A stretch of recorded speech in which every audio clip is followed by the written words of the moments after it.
Boa noite. Iniciamos agora o quarto e último módulo do curso Plano de Governo e Campanha Eleitoral com Silvio Barros. É uma oportunidade que a Fundação Newton Campos concede aos candidatos para ouvir a experiência de um profissional reconhecido nacionalmente e que esteve diversas vezes na condição de candidato. Silvio Barros já foi 2 vezes prefeito de Maringá, secretário de Planejamento, de Desenvolvimento Urbano e chefe da Casa Civil do Governo do Paraná. Boa noite, Silvio. Oi, boa noite, Jasmin. Boa noite a todos os participantes. É uma alegria a gente poder estar aqui participando com vocês. Muito bacana. Vamos para o último módulo, né? O último curso excelente, inclusive. Muito bem.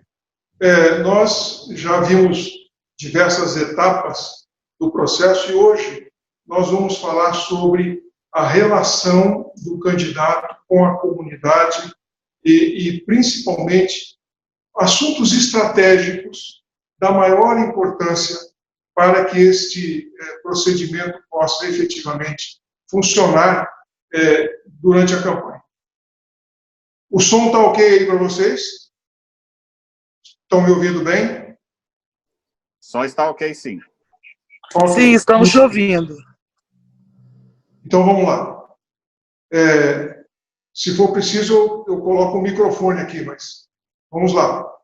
O que eu queria colocar para vocês é que nós precisamos de atuar dentro de um processo em que as pessoas percebam no candidato o seu espírito de liderança. O candidato é um líder dentro desse processo. Mas o líder é aquele que tem a capacidade de influenciar as pessoas para atuarem entusiasticamente na busca dos objetivos que são considerados como sendo do bem comum. Objetivos que, efetivamente, representam o interesse da coletividade. O líder tem que ter a habilidade de desenvolver nos seus liderados, em pessoas comuns, habilidades extraordinárias. Isto era o que dizia o presidente Abraham Lincoln, um dos homens mais importantes, e uma das minhas referências em particular. Eu efetivamente considero Abraham Lincoln uma das maiores autoridades do mundo em governo, em gestão pública, em perseverança e, acima de tudo, em liderança. Bem, nós vamos estar aqui atuando um pouco nesse conceito de liderança, mas também temos que levar em consideração que, hoje em dia, o eleitor está interessado, está preocupado com aspectos que dizem respeito à sua própria segurança. Por exemplo, eles querem que o candidato não apenas pareça honesto, mas seja, de fato, honesto. Então, uma das coisas que a gente precisa estar preparado durante a campanha é para que a nossa vida seja conferida pelos nossos eleitores e pelos nossos adversários, infelizmente. Então, sua vida vai ser vasculhada. Coisas do passado virão à tona. Coisas que estavam esquecidas, alguém vai descobrir e vai colocar dentro da campanha como uma forma de desestabilizar, desequilibrar a gente. Então, a nossa conversa, o nosso diálogo, as nossas propostas precisam ser propostas compatíveis com o nosso histórico de vida, com quem de fato nós somos. Isto é absolutamente relevante dentro desse processo. A gente não tem como fazer com que as pessoas pensem que a gente é uma coisa e, de repente, chega uma notícia, chega uma informação pela internet, pode até ser fake news ou não, e aí as pessoas começam a ter dúvida a respeito de quem efetivamente é o candidato que eles estavam analisando. Nesse processo, a gente precisa entender um pouquinho como funciona a ética. E aí eu queria compartilhar com vocês um conceito interessante de ética, que diz respeito a esse processo. Isso que a gente vai, na verdade, ver durante a campanha, experimentar.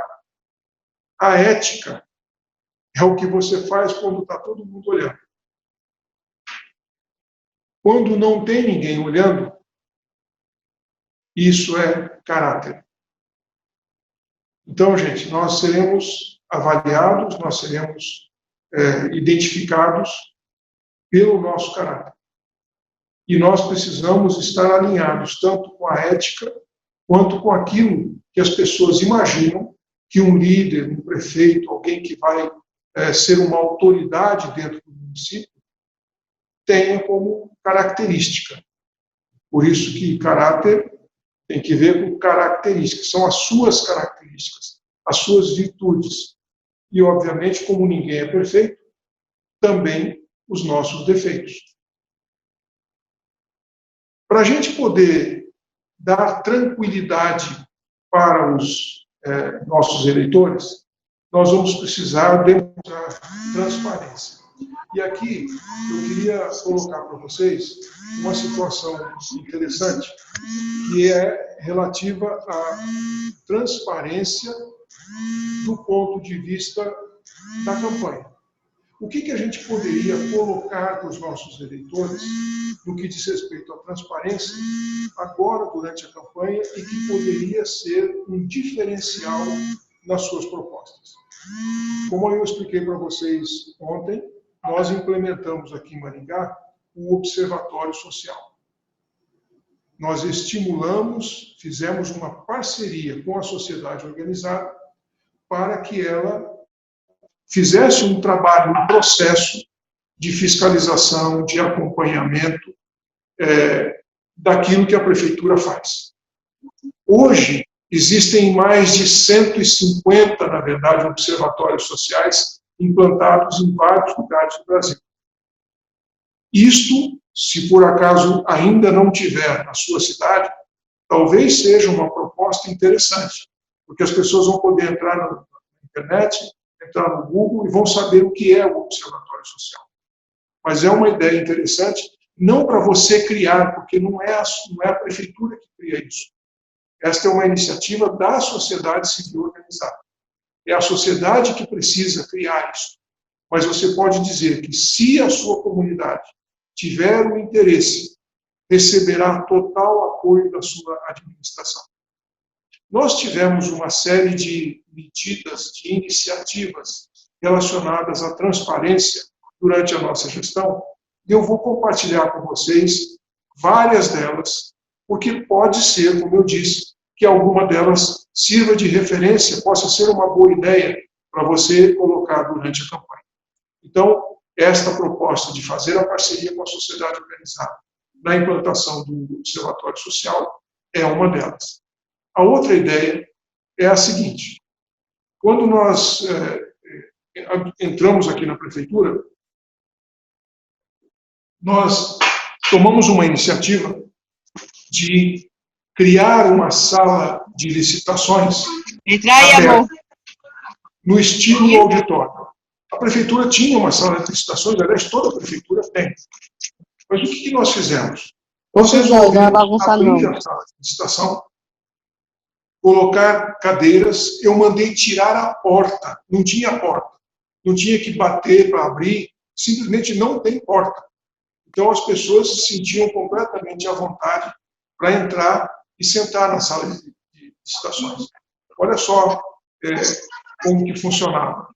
Tinham várias cadeiras para quem quisesse assistir, participar, e tinha um monitor, onde também as pessoas podiam ver as propostas que estavam sendo abertas, porque, obviamente, que sentado aí na cadeira você está longe, você não consegue ver o que está sendo colocado, mas o monitor ia mostrando isso, e nós também tínhamos a oportunidade de transmitir os processos licitatórios pela internet.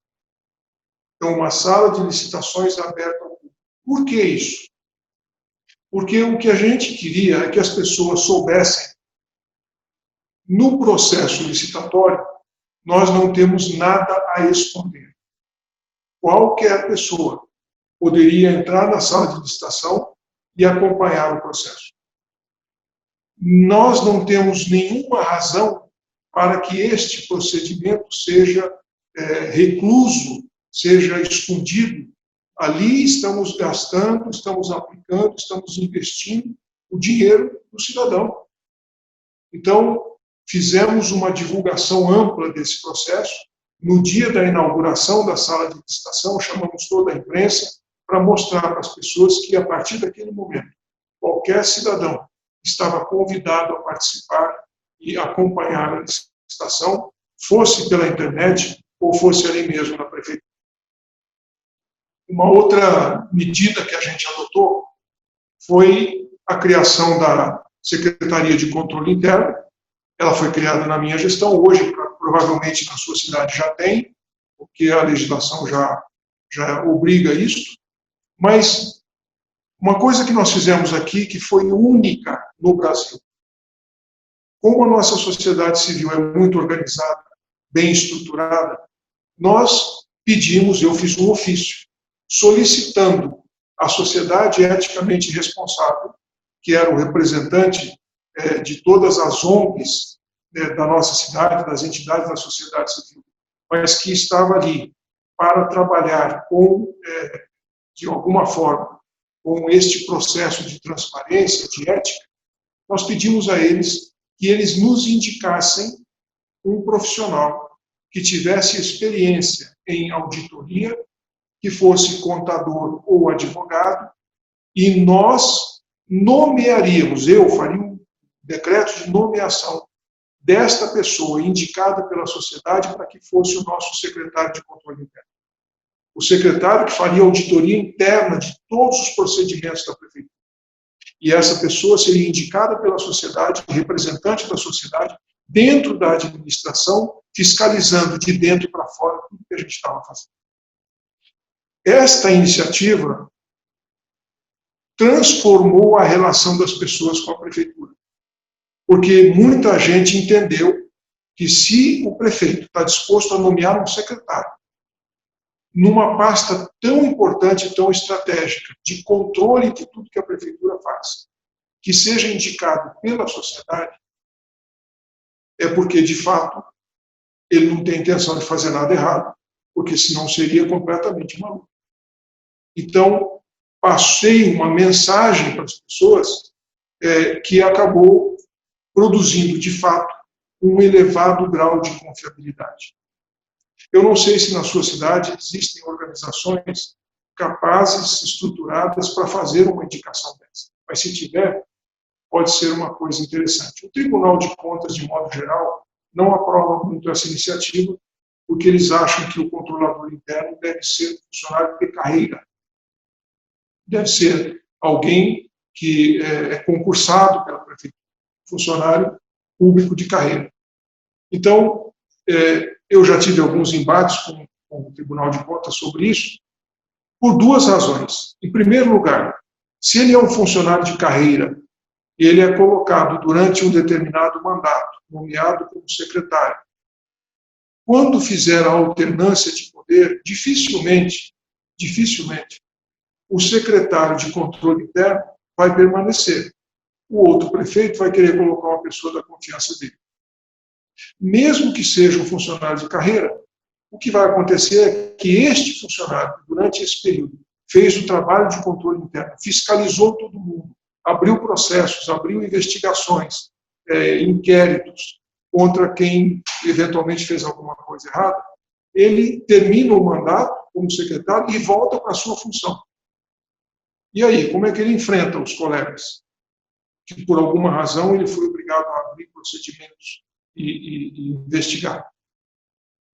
Então, é muito complexo esse processo, e a gente não pode permitir que a preocupação dele de abrir inquéritos agora, e depois, quando terminar o mandato, ele ter que voltar para a função dele, e eventualmente encarar outra pessoa nessa posição e fazer um processo inverso, este medo, esse receio, não deve impedi-lo de fazer a coisa certa. Então, eu sempre tive esse embate conceitual com o Tribunal de Contas, entendendo que colocar um funcionário de carreira na condição de auditor e não assegurá-lo nessa função definitivamente pode comprometer o desempenho da Secretaria de Controle Interno. Mas a ideia é estabelecer essa relação de intimidade com a sociedade civil. Nós implantamos também um sistema de pregões eletrônicos na prefeitura, o que ajudou bastante. Na época era uma oportunidade que estava surgindo da gente fazer pregões eletrônicos. Isso deu muito mais transparência e os preços caíram significativamente. Como eu disse, a sala de licitações não tinha portas, é um ambiente aberto para todas as pessoas. A outra característica, outra atividade que nós tomamos foi colocar este processo licitatório à disposição de todas as pessoas que estariam querendo acompanhar esse processo pela internet, e nós também estabelecemos atas de licitação disponibilizadas no site imediatamente após o encerramento do pregão.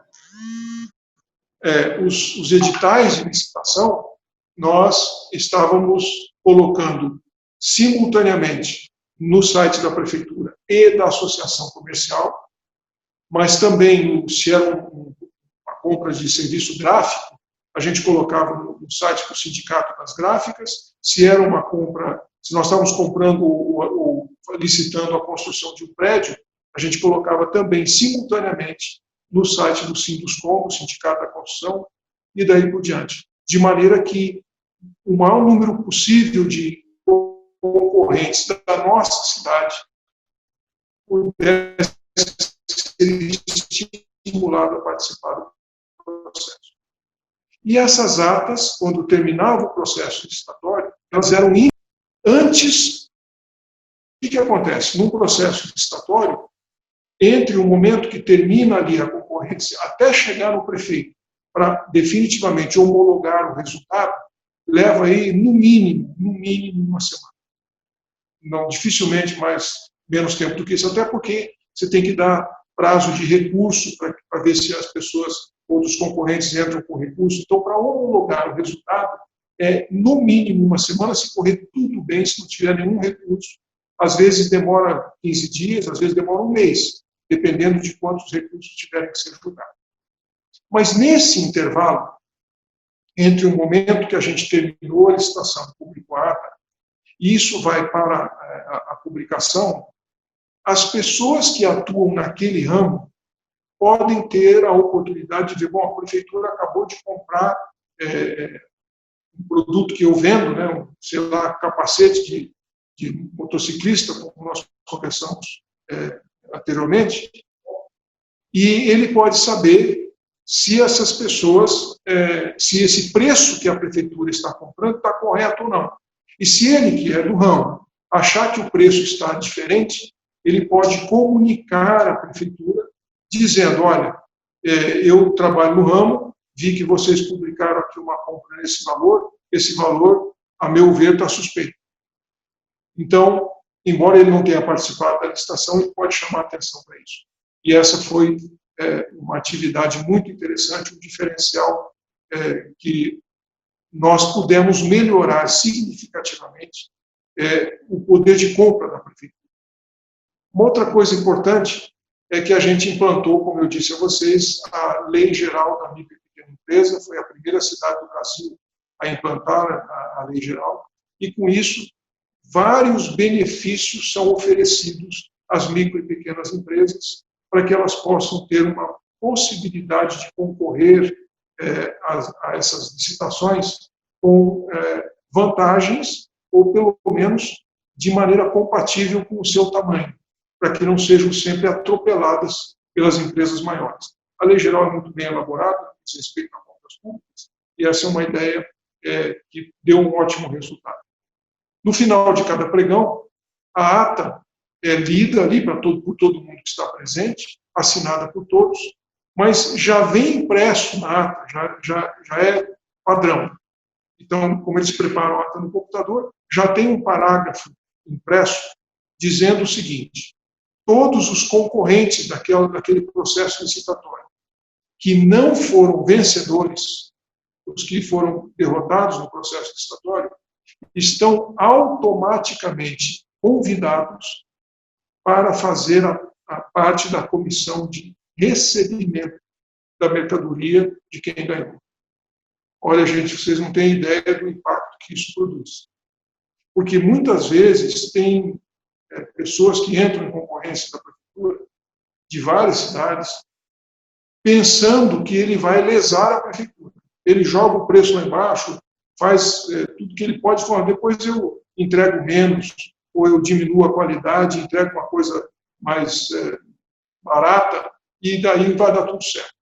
Só que, como vai estar um monte de gente na sala, concorrendo, pessoas que são do ramo, que estão um pouco contrariados, às vezes, por terem perdido a licitação, e eles são convidados para fiscalizar a entrega de quem ganhou, olha, só ali, nessa decisão, muita coisa já foi resolvida.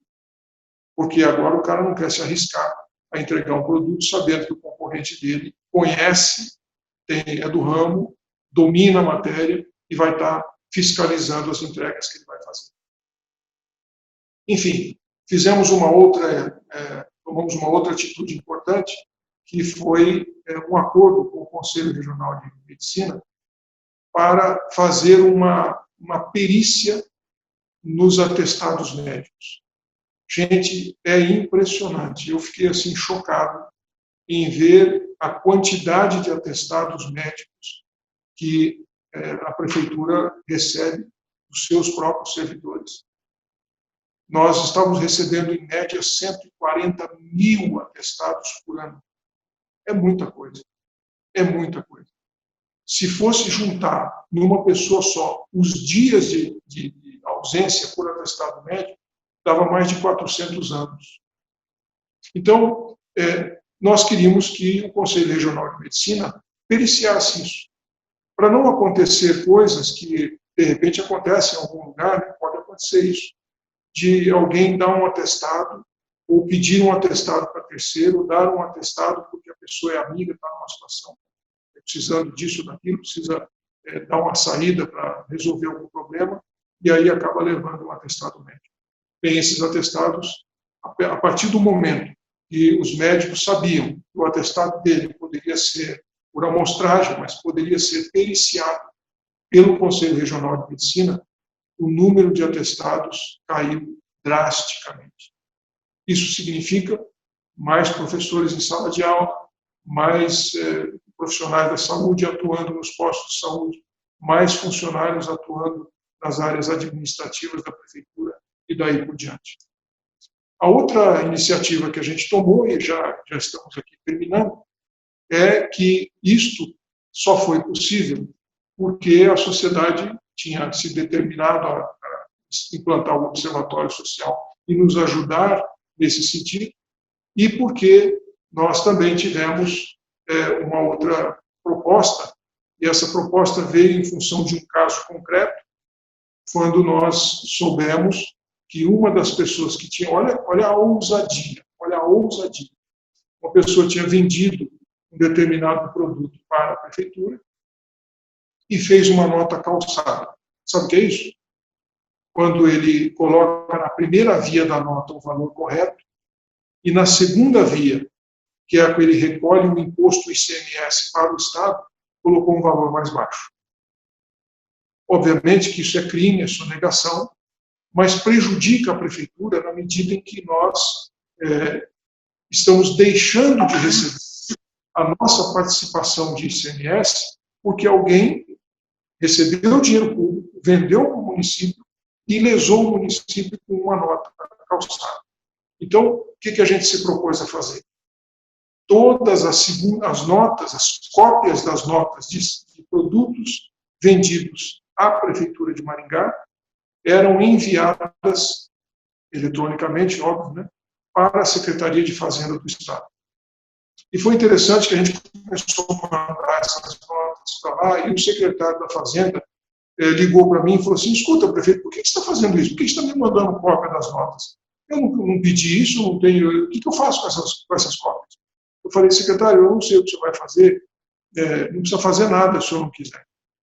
Mas isso foi decorrência de uma situação exatamente como essa que eu acabei de descrever para vocês, e o que nós queremos é que todas as empresas que vendem para a Prefeitura de Maringá saibam que a Secretaria da Fazenda do Estado tem cópia da nota que ele entregou no processo. Ou seja, não se arrisque, não ouse mandar para a Secretaria de Estado um valor diferente daquele que você recebeu da Prefeitura, porque certamente vai lhe causar um problema de proporções descomunais. Isso é crime. E a gente comunicava isso para os nossos concorrentes. Então, essas medidas, que foram medidas de transparência, eu acabei enviando, e já vou explicar para vocês por quê, eu enviei a lista das medidas que nós estávamos tomando para o Transparência Brasil. Lá no Transparência Brasil, naquela época, estava o Cláudio Abramo. Infelizmente, faleceu recentemente, mas era uma das pessoas que mais representavam o desejo da sociedade de que o governo fosse transparente. Ele era porta-voz do Transparência Brasil. E eu mandei para ele um e-mail com todas essas medidas que a gente tomou e, encaminhando isso, perguntei a ele se ele poderia me dar indicação de outras prefeituras que tivessem feito mais do que nós fizemos, que tivessem tido outras ideias interessantes para que a gente pudesse copiar aqui em Maringá. Eu quero compartilhar com vocês aqui a resposta do Cláudio Abramo para aquilo que a gente mandou lá para a Transparência Brasil. Como vocês podem ver, ele respondeu para a gente que agradecia os esclarecimentos e acreditava que o caminho para uma maior eficiência na administração municipal passa exatamente pela implantação de medidas como essas que nós tínhamos implantado. E aí ele diz, o senhor menciona outras cidades, eu tinha perguntado se tinha outras cidades, que talvez tenham desenvolvido mecanismos mais avançados. Não procede. Infelizmente, a opacidade nos municípios brasileiros é a regra. As iniciativas de Maringá são muito incomuns. Gostaria de colocar o Transparência Brasil à disposição para intercâmbios. Atenciosamente, Cláudio Weber Abramo. Então, gente, o que nós tivemos oportunidade de fazer aqui não é o corrente, não é o que acontece na maioria dos lugares. E por isso, eu estou compartilhando essas ideias com vocês, porque pode ser que algum candidato, uma candidata que está nos assistindo nesse momento, entenda que destas ideias, algumas podem virar a sua bandeira de campanha na área da transparência, especificamente na área de conquistar confiança do eleitorado. Isso é muito importante, que o candidato conquiste a confiança do eleitor. Por que eu tive que mandar isso para o Cláudio Abramo? Porque, aproveitando a parceria com o Observatório Social, eu recebi indicações de um secretário, obviamente, que era da minha confiança, de que numa determinada licitação de compra para materiais de creche, havia indícios de irregularidade. E eu pedi que o Observatório Social analisasse aquela licitação completa, de cabo a rabo, do começo até o fim. E ao fazerem essa análise fora da prefeitura, eles pegaram a documentação, fizeram essa análise fora da prefeitura, o presidente do Observatório Social depois me procurou e disse assim, você tinha razão. Tem muita coisa errada aqui. Compras superfaturadas, tem coisa aqui que realmente não está correta. E está aqui o nosso relatório, mostrando todos os problemas que tinham naquele processo licitatório. Acontece que o processo já tinha ocorrido, e a gente desconfiou, mandou investigar, mas o processo já tinha ocorrido. Então, no dia da inauguração da sala de licitação, eu apresentei no telão todas as evidências de que tinha acontecido uma irregularidade numa das licitações, e por isso eu queria que a população participasse, estivesse presente, acompanhasse tudo aquilo que a gente estava fazendo. Esta licitação, esses documentos, eu entreguei naquele mesmo dia. Mandei entregar o relatório do Observatório Social e toda a documentação para o Ministério Público. Mas vejam bem, fui eu que denunciei.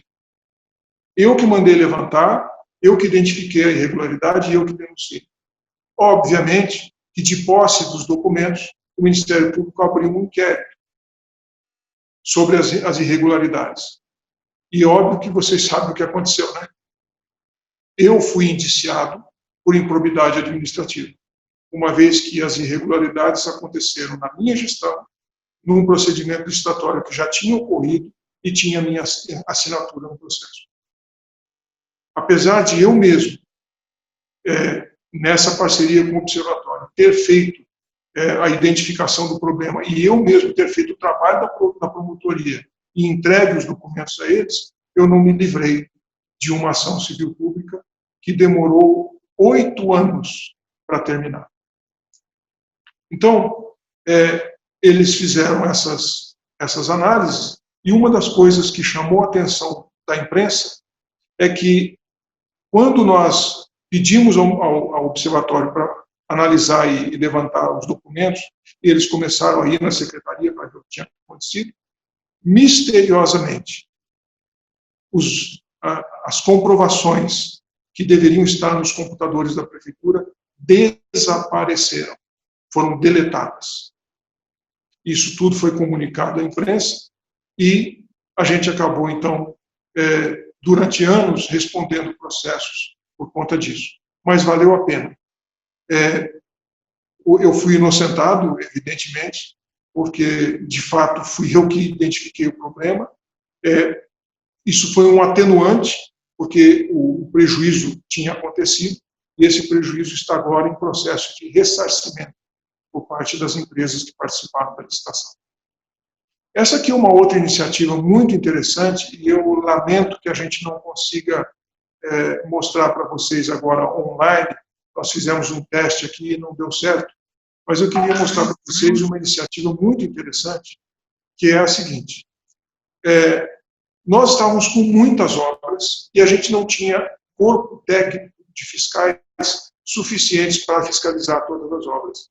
Então, nós resolvemos mudar um pouco a tecnologia, avançar, e contratamos uma empresa especializada nisso. E essa empresa implantou um sistema de fiscalização de obra. Nós escolhíamos as obras mais estratégicas, obras que tinham prazo para entrega, tinham convênios para vencer, obras, escolas e creches, por exemplo, que têm data para começar a aula. Então, eu não posso, uma obra de uma escola que nós estamos construindo, ela não pode atrasar 30, 60 dias, porque eu tenho criança para começar a estudar e tem dia para começar as aulas. Então, obras que eram estratégicas para nós colocávamos para ser fiscalizadas com a ajuda desta empresa especializada. Mas o que, de fato, a gente queria era absorver transferência tecnológica, de como que essa empresa fazia o acompanhamento das obras.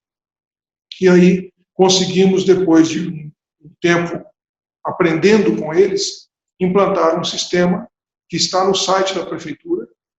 Este link que está aí embaixo, que vocês estão vendo, é o link do site da prefeitura, onde você pode entrar e fiscalizar qualquer cidadão. Aí, você que está nos assistindo de Fortaleza, ou de Ponta Grossa, ou de qualquer lugar do Brasil, você pode entrar nesse site, clicar, por exemplo, em escola, ou creche, ou qualquer outro tipo de obra, e você vai ver todas as obras da prefeitura que estão em andamento. E se você clicar na obra, vai aparecer o percentual da obra que está executado, quem ganhou a licitação, qual foi o valor do contrato, quem é o responsável técnico, quem é o fiscal da obra, e você vai poder ter relatórios de medição com fotografia. Ou seja, tem todas as fotos das etapas da obra. Deste modo, é impossível que alguma empreiteira receba por uma coisa que ainda não está construída. Porque a fotografia tem que estar lá e está disponível para todas as pessoas que quiserem fiscalizar em qualquer lugar do mundo. Mas principalmente aqueles que são do bairro, aquelas pessoas que moram ali no bairro, estão vendo a obra andando. Se eles quiserem saber o que é essa obra, quanto é que ela vai custar, está tudo no site da prefeitura, disponível para qualquer pessoa. Este foi um avanço muito importante. Esse foi um processo que nos ajudou bastante a organizar os investimentos da prefeitura e evitar qualquer tipo de fraude ou qualquer tipo de desvio. Essa é uma ideia que você pode propor. Você pode assumir esse compromisso aí no seu município, na sua campanha, de que vai colocar um sistema que permita ao cidadão acompanhar as obras e os investimentos que a prefeitura está fazendo. Mas eu queria compartilhar com vocês uma outra ideia que eu achei muito legal. Ela se complementa com essa, e essa é uma ideia bacana para você colocar na sua campanha também. A cidade de Santos, em São Paulo, a prefeitura implantou lá um projeto pela Secretaria de Ouvidoria Municipal, né, e a Secretaria de Controle Interno, que eles chamaram de Fiscaliza Santos. É um projeto muito bacana. Além de ter todo esse procedimento de acompanhamento das obras, eles têm um pedaço do site lá da ouvidoria, chamado Fiscaliza Santos, onde quem quiser visitar a obra, ir lá para ver a construção, às vezes tem obras, escolas, creches, a construção está cercado por um tapume, ninguém sabe o que está acontecendo lá dentro, mas se um cidadão quiser acompanhar e fiscalizar a obra in loco, ele entra naquele site do Fiscaliza Santos e se inscreve. E a hora que completa um determinado número de pessoas, a van da prefeitura vai pegar essas pessoas num determinado ponto, normalmente lá na prefeitura mesmo, e vai levar até a obra com o fiscal da obra. As pessoas vão ter a oportunidade de entrar na obra e receber todas as orientações, as informações, perguntar o que eles quiserem. As informações serão dadas. Todos que estão de capacete amarelo aí são voluntários, cidadãos comuns da cidade de Santos que desejam conhecer aquilo que está sendo feito e têm a oportunidade de fiscalizar não apenas pela internet, mas in loco, cada obra que a prefeitura está fazendo. Olha, gente, eu fiquei impressionado, fiquei realmente animado em ver essa iniciativa da Prefeitura de Santos, e acho que essa é uma ideia, você pode até colocar, do jeito que tem lá em Santos, a gente vai fazer aqui. Não é uma coisa cara, não é uma coisa impossível, mas é uma demonstração de confiança, de confiabilidade que você vai estar transmitindo para os seus eleitores. Uma ideia muito interessante e que pode ser copiada em qualquer lugar do Brasil. O bom seria que tivesse acompanhado do sistema, do software, que permite esse acompanhamento e essa fiscalização também online. Mas essa é mais uma iniciativa que a gente imagina que possa fazer uma grande diferença na sua campanha. Pode ajudar você a apresentar ideias que são inovadoras, ideias que são diferentes, são diferenciais da sua campanha em relação às outras, e isso ajuda muito a gente no que diz respeito a carimbar o jeito progressista de governar. Isso nos ajuda a combater uma série de outras informações, demonstrando que o nosso desejo, enquanto Partido Progressista, é estimular a transparência e criar, de fato, confiança e confiabilidade nos nossos gestores. Gostaram da ideia? Interessante, né?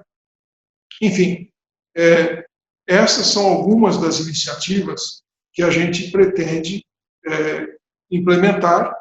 Vocês vão ter acesso depois a essas aulas, a todas as informações vão estar na internet, vai estar lá no YouTube. Aí, se você quiser copiar depois o link, você vai só dar um pause lá e vai ter a oportunidade de copiar o link, entrar no site da Prefeitura de Maringá e ver aí de onde você está, como funciona. E aí você vai poder colocar isso no seu plano de governo, com certeza.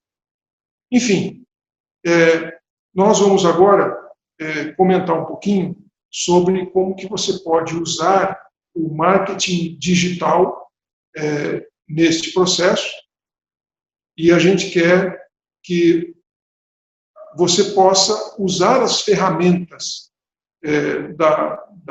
digitais, né, para que a sua campanha possa ter o melhor resultado possível. O marketing digital, como está colocado aí, nas campanhas políticas,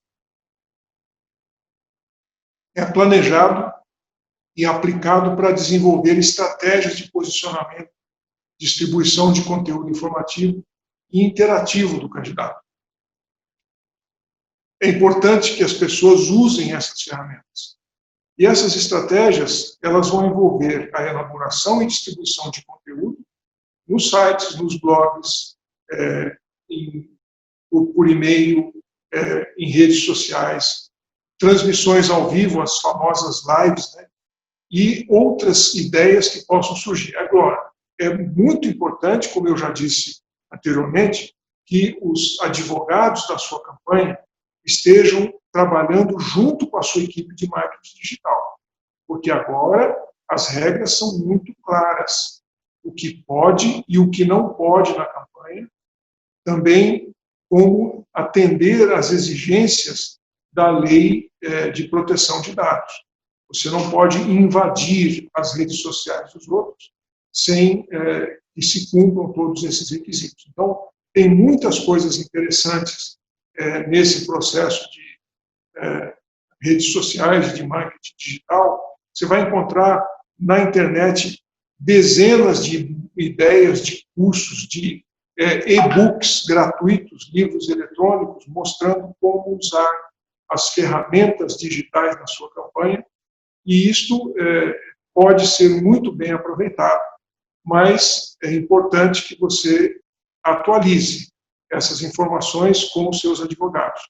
Só que busque realmente esses detalhes. Tem muita gente especializada dando grandes sugestões e boas ideias para que você possa aplicar na campanha. Então, dá uma pesquisada lá na internet, vocês vão achar muita coisa boa para usar as ferramentas digitais nesse processo. E o nosso partido, a Fundação Milton Campos em particular, preparou vários materiais.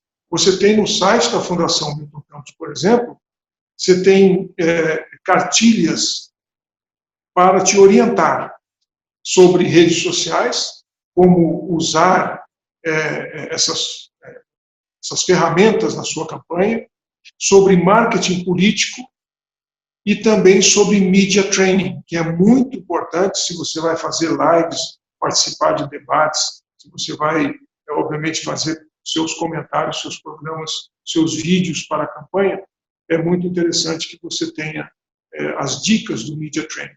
E a Fundação Milton Campos proporciona isso através desses materiais que estão disponíveis no site da Fundação. Vale a pena a gente conhecer e aproveitar, porque tem muita coisa boa nesse processo. Então, estão aí, gente, algumas ideias interessantes de como que nós podemos usar as ferramentas digitais, a tecnologia na nossa campanha. Eu mostrei para vocês algumas coisas também anteriormente sobre ferramentas para serem utilizadas nesse processo, só que a campanha já está rolando, então não tem muito tempo. Nós temos que aproveitar o mais rápido possível essas informações, colocar isso em prática e ir buscar os votos.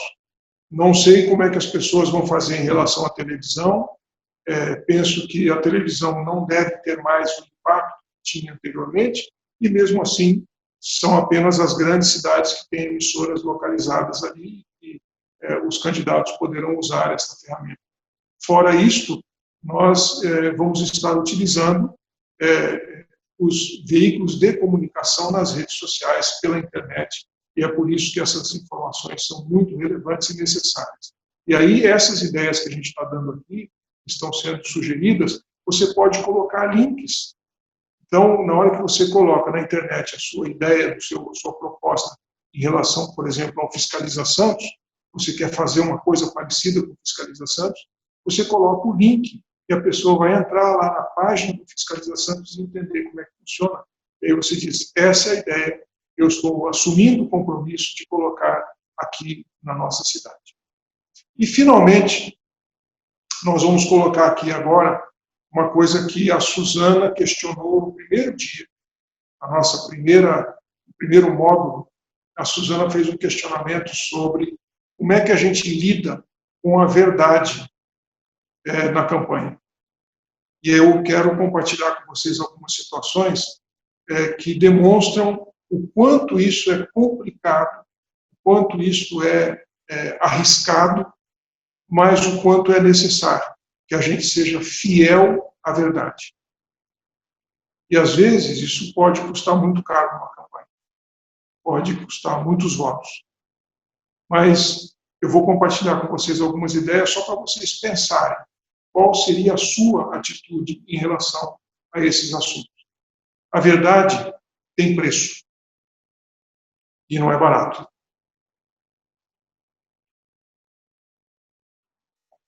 Vamos lá. Primeiro caso. Uma cidade de 400 mil habitantes, a coleta de lixo é feita pela prefeitura, com funcionários públicos concursados. O candidato A defende que está correto.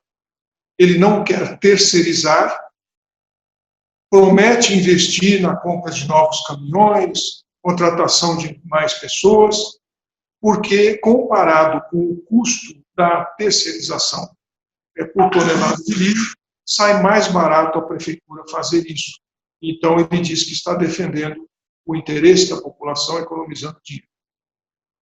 O candidato B entende que esta é uma relação muito ruim para a prefeitura e para os cidadãos. Porque um gari concursado, ele, primeiro, será gari a vida toda. Se ele for concursado para ser gari, então ele vai se aposentar como gari e vai receber a sua aposentadoria do serviço público como gari para o resto da vida. Só que, quando ele entra na prefeitura, passa no concurso, ele está lá com 20 anos, 22, 23, 25 anos de idade, a capacidade dele de coletar lixo é bem alta. E o salário dele é o salário de iniciante, ainda sem as promoções, sem as progressões e daí por diante. Então, ele tem um salário relativamente baixo e uma produtividade relativamente alta. Vão passando os anos e a curva vai se invertendo. Este que estava com 25 anos quando entrou na prefeitura, quando ele estiver com 55, ele acumulou progressões e acumulou as promoções que são intrínsecas do serviço público, o salário dele cresceu, mas a produtividade dele caiu, porque ele já não consegue mais, com 55 anos de idade, correr atrás do caminhão e coletar a mesma quantidade de lixo que ele coletava quando tinha 25. Então, nós estamos construindo uma solução que, aparentemente, nesse primeiro momento, como diz o candidato A, economiza dinheiro. Mas, ao longo do tempo, é tremendamente prejudicial para o erário público. É um baita de um prejuízo. E, o mais importante, entre todos os servidores públicos de uma cidade que tem garis concursados, exatamente esses serão os que têm o maior índice de acidente de trabalho. E é absolutamente ilógico que isso aconteça. É claro que eles têm que ter mais acidente de trabalho do que alguém que está em sala de aula, ou alguém que está no posto de saúde, ou alguém que está num prédio administrativo, sentado numa cadeira o dia todo. Eles estão correndo no meio da rua, eles estão pegando sacos de lixo, que pode ter um vidro quebrado, pode ter alguma coisa ali dentro. O risco deles terem acidente de trabalho é muito maior. Então, quando uma pessoa tem um acidente de trabalho e fica afastado, quem é que substitui esta pessoa na equipe do caminhão de coleta. Muitas vezes não tem substituto, na maioria das vezes, porque teria que ter sido concursado um gari para ficar na reserva. Ninguém faz isso. Prefeituras não fazem isso. Então, quando alguém está com esse tipo de problema, falta uma pessoa na coleta. E aí o resultado da produção é menor. Então, como é que ficaria a tua posição num dilema desse? Onde está a verdade? E de que forma você se posicionaria se isso estivesse acontecendo na sua cidade? Isto tem impacto no eleitor. Como você acha que o eleitor reagiria? A quem ele poderia ser mais simpático? Na prática, gente, vamos ser honestos. O eleitor que, de modo geral, é o eleitor que que decide a eleição. Não necessariamente os eleitores mais esclarecidos, mas o eleitorado que, de fato, decide a eleição. De que lado vocês acham que ele ficaria? Vamos ver uma outra situação. A verdade número 2. Uma cidade de 300 mil habitantes, tem 10 mil servidores, e o candidato A resolve prometer na campanha que vai dar um vale-refeição de R$300 por servidor. Isso significa que no decorrer do mandato, nos 4 anos do mandato, ele vai destinar 144 milhões de reais para os 10 mil servidores da prefeitura. Tudo bem, é justo que tantas empresas dão vale-refeição, por que a prefeitura não daria também? Então, é uma coisa que soa muito simpático ao servidor público. Os servidores certamente se posicionam em relação a isso, eles decidem em quem vão votar em função de uma promessa desse tipo. Muitos servidores públicos que entram na casa das pessoas todos os dias, por alguma razão, têm um contato mais próximo com o cidadão, eles podem influenciar o voto dos outros, porque aqui há uma promessa interessante para cada um deles. Mas o candidato B entende que 144 milhões de reais numa gestão é muito dinheiro. Com isso, dá para fazer obras muito relevantes e importantes para a cidade inteira. Aliás, só para vocês terem uma ideia, assim, um parâmetro, né? Uma escola nova, 0 quilômetro, custaria hoje em torno de 6 milhões de reais. Uma escola nova, zerada, equipada, 6 milhões de reais. Um condomínio do idoso, que a gente mostrou aqui para vocês no outro módulo, com 30 casas para pessoas idosas de baixa renda que não têm onde morar. Um condomínio de idoso para 30 moradias vai custar em torno de 4 milhões e meio de reais. 4 milhões e meio para 30 pessoas carentes, de baixa renda, poderem ter onde morar até o último dia da sua vida. Uma escola, 6 milhões, um condomínio do idoso de 30 casas, 4 milhões e meio. E aqui nós estamos falando de dar 144 milhões de reais para 10 mil pessoas. E o candidato B entende que a população deveria se beneficiar desses 144 milhões para toda a cidade e não para um segmento só específico. Inclusive, na campanha, é óbvio que o candidato A não vai dizer que ele vai querer uma contrapartida dos servidores, ele vai querer algum tipo de retorno dos servidores. Ele simplesmente está prometendo aquilo para garantir os votos do servidor. Como é que você ficaria num dilema desse tipo? O que está certo? Onde está a verdade nesse processo? Isto pode decidir uma eleição. Só esse assunto aqui pode decidir uma eleição. E, obviamente, que se você assumir o compromisso, depois você vai ter que cumprir. não ouse pensar que você vai fazer um compromisso desse para os servidores públicos e depois achar que você toca uma prefeitura durante 4 anos sem cumprir o compromisso. Isso não é possível. Então, se prometer, vai ter que cumprir. O que é, de fato, que uma pessoa comprometida com o interesse coletivo, com responsabilidade, deveria fazer numa situação como essa? Vamos ver mais um exemplo. A verdade número 3. Uma determinada cidade tem guarda municipal e o tema agora é guarda armada. O candidato A defende que a guarda deve ter revólver na cintura por segurança, está precisando de segurança. E aí, esse é o discurso. Quem está sendo assaltado, quem está tendo problemas de violência, está louco para cobrar segurança, e ele ouve essa proposta do candidato e entende que isso é bom para ele, que a guarda municipal, estando armada, vai poder lhe dar a segurança que ele está buscando.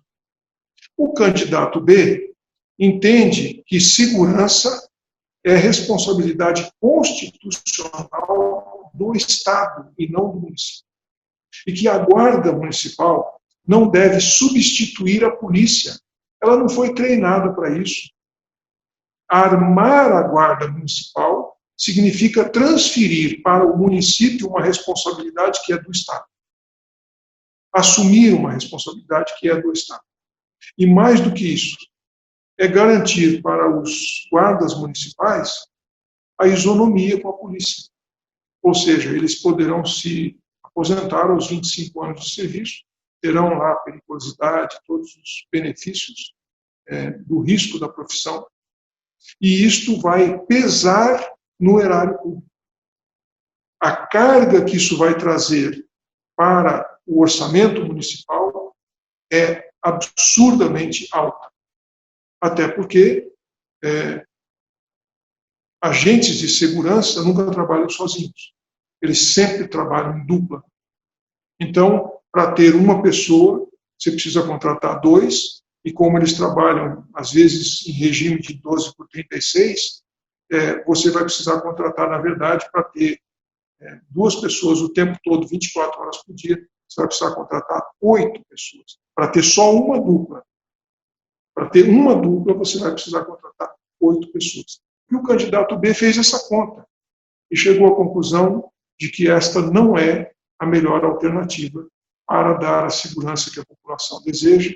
Existem outras maneiras hoje em dia de você promover a segurança pública, dar esse serviço para a população, mas respeitando as responsabilidades da prefeitura. Como é que você se posiciona numa situação como essa? Quem está com a verdade?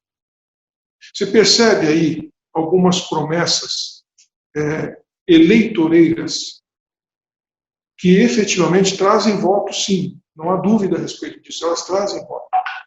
Porém, trazem voto a um custo muito alto para a sociedade como um todo.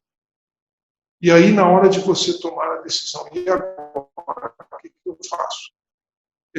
Essa promessa pode garantir o resultado da eleição. Assumo ou não assumo esse compromisso? E se os seus eleitores que estão interessados em votar em você chegarem à conclusão de que, tudo bem, mas eu sou servidor público, você promete também que vai dar o vale-refeição? Se você promete, eu quero saber se você promete. E aí? Você promete? Qual é o preço da verdade, dos seus princípios, dos seus valores, da sua responsabilidade diante de toda a comunidade? E aí eu quero voltar a falar para vocês aqui daquilo que a gente mostrou, que é esse pensamento do Thomas Sowell, que eu acho muito relevante neste momento. O fato de que muitos políticos de sucesso sejam mentirosos não é exclusivamente reflexo da classe política, é também um reflexo do eleitorado. Quando as pessoas querem o impossível, somente os mentirosos podem satisfazer. queria deixar essa mensagem novamente para vocês, já compartilhamos aqui, mas eu quero voltar a ela. E também fazer um outro comentário com vocês de uma escritora norte-americana chamada Ellen White. E a Ellen White tem uma passagem no seu livro Educação que eu queria compartilhar com vocês. Ela diz assim: a maior necessidade do mundo é de homens que não se compram, que não se vendam, homens que no íntimo da alma sejam verdadeiros, honestos, homens cuja consciência seja tão fiel ao dever como a bússola é ao norte, ao polo. Homens que permaneçam firmes pelo que é reto, ainda que caiam os céus. Puxa, isso é pesado. Mas nós precisamos avaliar, nós precisamos analisar essas características dentro deste conceito de confiabilidade, de liderança verdadeira, de responsabilidade naquilo que a gente faz para beneficiar os outros. E dentro deste princípio é que eu quero terminar as considerações desse último módulo, dizendo a vocês que vocês que estão nos ouvindo, vocês que são candidatos, vocês que se dispuseram a servir a comunidade, vocês estão envolvidos no conceito do princípio de Pareto. Eu não sei quantos conhecem. O princípio de Pareto é a famosa lei dos 80-20. 20% das suas ações produzirão 80% dos seus resultados. 20% das pessoas produzem 80% do resultado para as outras pessoas.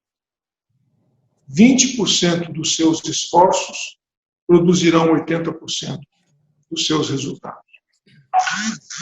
O princípio de Pareto se aplica a pessoas como vocês, que se dispuseram a disputar uma eleição, a fazer diferença na vida dos outros. Vocês fazem parte de uma minoria da sociedade, que tem consciência da importância do processo político na transformação de uma civilização. E vocês tiveram a coragem de colocar o seu nome, sabendo de tudo que pode acontecer, de todos os impactos que isso pode ter, vocês tiveram a coragem de colocar o seu nome à disposição da sua comunidade. Com o desejo de, sinceramente, servir aqueles que mais precisam do poder público. Nem todo mundo precisa de uma escola pública para colocar o seu filho. Nem todo mundo precisa do médico do posto de saúde para lhe atender. Pode ir numa clínica particular ou ter um plano de saúde. Nem todo mundo precisa de buscar o serviço público. Nós queremos, na verdade, que você tome consciência de que você faz parte de uma minoria que efetivamente faz a diferença, que promove a transformação. Eu quero te parabenizar, você como candidato, você como candidata, você como pessoa que está se dispondo neste momento a participar desse momento de transformação, desse processo de transformação do Brasil. E quero desejar a vocês muito sucesso. Espero que o resultado do seu esforço seja percebido não só nas urnas, mas no seu mandato, naquilo que você efetivamente vai fazer como legislador ou como executivo na sua cidade, para que a sua cidade possa ser cada vez melhor e que assim o nosso Brasil possa ser cada vez melhor. Isso que a gente compartilhou com vocês aqui é o estilo progressista de governar.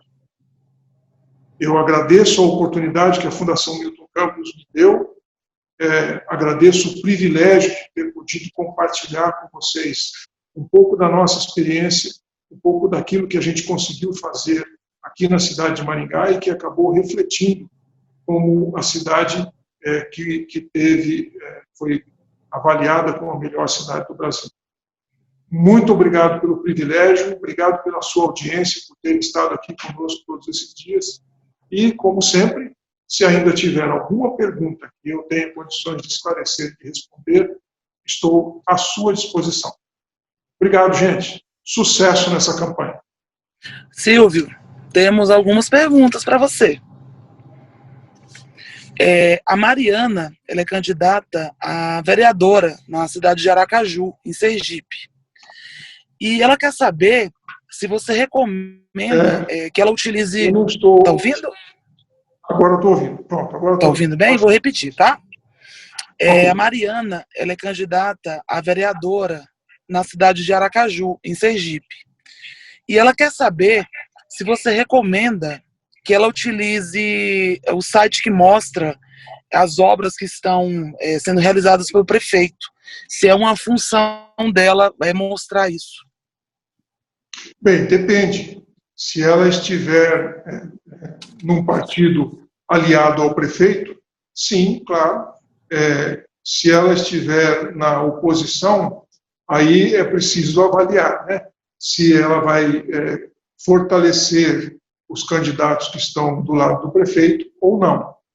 De qualquer forma, assumir compromissos quando isso não existe. Se no município já existe um mecanismo de acompanhamento, se já existe um software como nós temos aqui, que permite esse acompanhamento, então você não tem uma novidade, você não tem um diferencial na sua proposta. Caso não exista, aí sim, você pode propor que aconteça. Mas precisa avaliar se ela está num partido coligado ou que... Ela disse agora que está no partido do prefeito. Sim. Então, eu acredito que vale sim a pena. Muitas pessoas no município talvez não saibam. Então, é importante que ela aproveite o momento da campanha para divulgar uma iniciativa como essa, que é muito importante, é muito relevante, para que a gente possa ter o maior número possível de pessoas usando essa ferramenta. E aí, apoiando, evidentemente, o prefeito.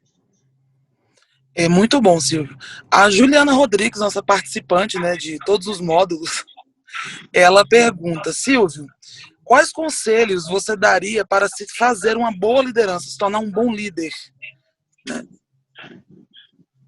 Olha, existem vários livros que dão excelentes conselhos, que têm profundidade nos conceitos de liderança.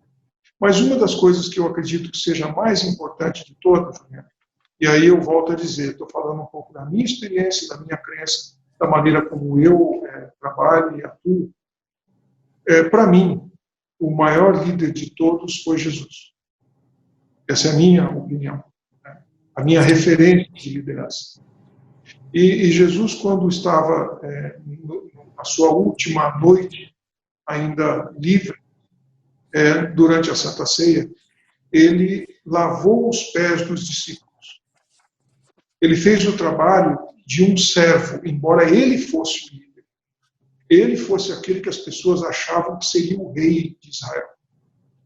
Ele fez o trabalho do servo mais humilde de todos, lavando os pés de todos os discípulos, que até se sentiram constrangidos de permitir que o seu mestre fizesse aquilo. Mas ao fazer aquilo, Jesus deixou um recado. Ele disse: aquele que quiser ser o maior entre os homens, que siga o meu exemplo e seja servo. Ajude, sirva, preste serviço aos outros. Um vereador, um prefeito, um vice-prefeito, são servidores públicos. O salário deles é pago pela sociedade. Eles estão ali escolhidos pela sociedade para trabalhar pela sociedade. Portanto, é daí que vem a qualificação deles como servidor público. O que quer dizer isso? Alguém que ali está para servir a comunidade. Esse deve ser o espírito da verdadeira liderança. E se você quiser se aprofundar nisso e for uma pessoa cristã, eu recomendo que você compre uma Bíblia, chamada Bíblia do Executivo. Dentro desta Bíblia existem muitas orientações claras, bem objetivas, de como você pode absorver de personagens, de referências bíblicas, e particularmente de Jesus, informações sobre a verdadeira essência da liderança. Eu espero que ninguém fique ofendido por eu estar tratando de um assunto relacionado com religião, mas eu falei para vocês no primeiro dia, logo que nós começamos esse módulo. Para mim, religião e política estão intimamente ligadas, porque as duas são agentes transformadores da sociedade, e as duas coisas, as duas estruturas, as duas instituições, as duas crenças, as duas ideologias estão ali para servir. Muito bom. Silvio, tem mais uma pergunta da Juliana, Juliana Rodrigues, né? Ela pergunta o seguinte: durante a campanha, ela deve priorizar o contato direto com o eleitor, ou é melhor focar na campanha pelas redes sociais? O que você acha? Assim, como é que tem que ser a divisão?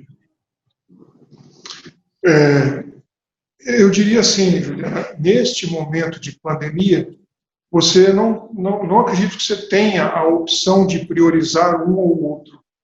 Essa decisão de prioridade não vai ser tomada por você, e sim pelos decretos de distanciamento social. Então, você não vai poder reunir muita gente, não vai poder fazer como nas campanhas anteriores outros candidatos fizeram.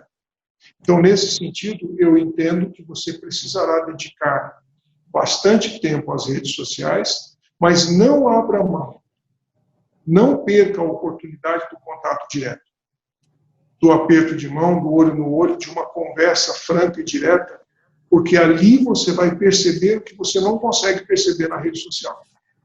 Na rede social é quase que uma via de mão única. Você vai estar passando os seus recados, as suas informações, mas o que vem de volta pela rede social, você não tem 100% de certeza e de confiabilidade. Porque pode ser que outros adversários seus estejam influenciando as respostas na rede social, ou para te desanimar, ou para te criticar, ou para dizer que não concordam com a sua leitura. Então, é muito importante você ter esse cuidado. A rede social vai acabar exigindo obrigatoriamente de você uma atenção especial, uma prioridade, uma dedicação de tempo maior, mas, por favor, não abra mão de todas as oportunidades que você tiver do contato pessoal, porque ali você vai ter feedback, ali você vai poder sentir a reação verdadeira das pessoas, e isso vai ser importantíssimo, muito útil para a sua campanha e, se Deus quiser, para a sua gestão. Excelente. Eu, como jornalista, eu concordo com você, viu? Trabalho com redes sociais, e isso é verdade. Silvio, não temos mais perguntas. Muito bem. Você quer fazer alguma explanação? Não, eu diria que tivemos esse privilégio de estar com vocês aqui. Foram 6 horas de convivência. Eu fiquei muito feliz de ter podido compartilhar e, como eu disse, quero agradecer à Fundação Milton Campos por ter me proporcionado este momento especial de contato, de convivência. De alguma forma, espero sinceramente que tenha sido útil para vocês, que muitas das coisas que foram colocadas aqui possam ser instrumentos que favoreçam um bom resultado na sua eleição. E como eu disse outras vezes, repito aqui, que Deus abençoe, inspire e oriente vocês em cada momento da campanha. Aproveitem esse momento, porque ele é muito rico, muito especial. E lembrem-se, disputar numa eleição, quando você disputa uma eleição, você nunca perde. Você ganha amigos, ganha experiência, ganha conhecimento, você ganha um aprendizado muito importante para a sua vida e pode até ganhar um mandato. Mas perder, não. Então, não perca a oportunidade de participar da eleição. Se não der nessa, tente outra vez. Obrigado, gente. Um grande abraço para vocês e sucesso na eleição. Silvio, em nome da Fundação, quero agradecer a sua participação, de todos que estiveram conosco nesses 4 dias. em nome do presidente também do Covate Filho e do nosso presidente do Progressista, o senador Ciro Nogueira. Muito obrigado a você e a todos. Um abraço. Tchau, Um gente. abraço, querido.